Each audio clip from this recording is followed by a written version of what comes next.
সালাম আলাইকুম। প্রিয় দেশবাসী, আপনারা লক্ষ্য করতেছেন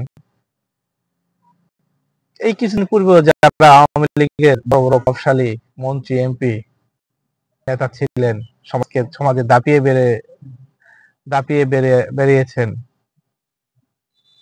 মানুষকে তুচ্ছ তাচ্ছিল্য করেছেন, নিজেদেরকে অসীম ক্ষমতাধর মনে করেছেন,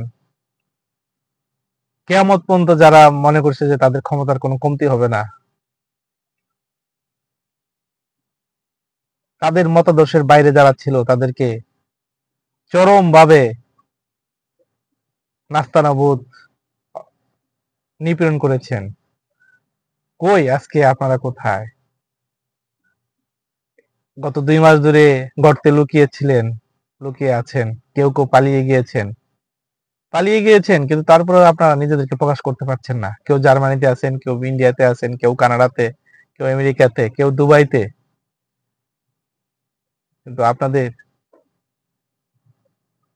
কর্ম এতই নোংরা এবং দুর্বল ছিল যে আপনারা বাইরে গিয়েও নিজেদেরকে প্রকাশ করতে সাহস পাচ্ছেন না। সর্বোচ্চ ক্ষমতাধর ব্যক্তিবর্গ থেকে শুরু করে তৃণমূল পর্যায়ে নেতাকর্মীরা পর্যন্ত নিজেদেরকে একদম আড়ালে নিয়ে চলে গেছেন। এইটাই কি জীবনের সার্থকতা? কি দরকার ছিল এই ধরনের রাজনীতির?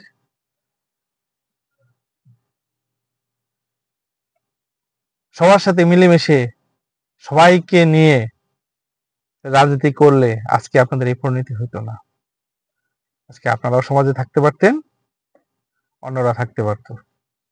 গত 15 বছর অন্যদেরকে আপনারা যেভাবে অত্যাচার করেছেন, নিপীড়ন করেছেন, জুলুম করেছেন, আজকে প্রকৃতি আপনাদের উপর সেই জুলুমের প্রতিদান দিচ্ছে। এখনো সময় আছে।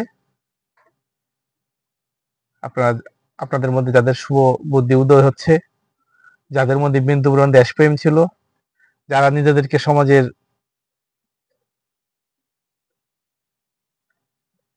উচ্চ শ্রেণী, সমাজের সমাজের একটি গ্রহণযোগ্য অবস্থানে আছেন, তারা এখনো নিজেদেরকে মেলে ধরুন, জনগণের সেবা করুন, দেশকে ভালোবাসুন, জনগণকে ভালোবাসুন। মনে রাখবেন, আগে দেশ, পরে দল। নিজের পরিবারকে ভালোবাসুন, নিজেকে ভালোবাসুন, দেশকে ভালোবাসুন, দলকে ভালোবাসুন, যতক্ষণ পর্যন্ত দল জনগণ ও দেশের জন্য কাজ করবে। যখন দল অহংকারী হয়ে যাবে, স্বৈরাচারী হয়ে যাবে, ফ্যাসিস্ট মতাদর্শে চলে যাবে, তাদেরকে পরিত্যাগ করুন। ধন্যবাদ।